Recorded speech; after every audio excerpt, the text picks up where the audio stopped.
So for example, most clinic softwares are going to have a diary on it. Everyone knows where that is. Like they'll book their appointments in it. They'll use it for payments. Like they're quite obvious features to see. Yeah. I think ones that people don't use as often are probably more like the retention tools that are offered in software, which you can really use to your advantage. Like, for example, you can pull up a list of everybody that hasn't rebooked. You can send them notifications through that.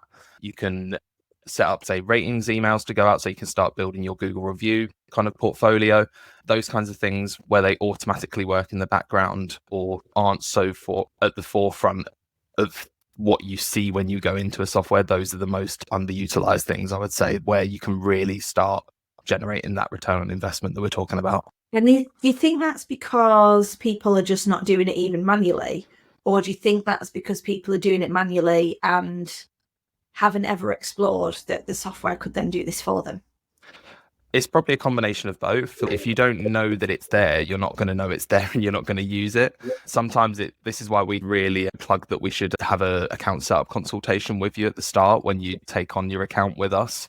That's just going to be like a 45-minute call where we sit down and we say, okay, this is where everything is. We really listen to like how your business is put together, and we say, this is what's on offer here, and this is how you can best pick up your business and drop it in here so that you can get the most out of it.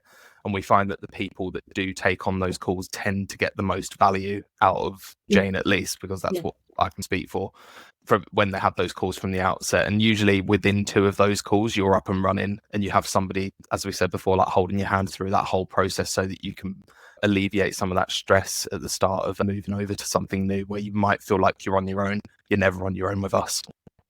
Yeah, and I would really vouch for that. Your support network is absolutely brilliant. And so retention is a big thing, and that like instantly can, where I always say we are leaving masses of money on the table over here because you haven't got a process in place that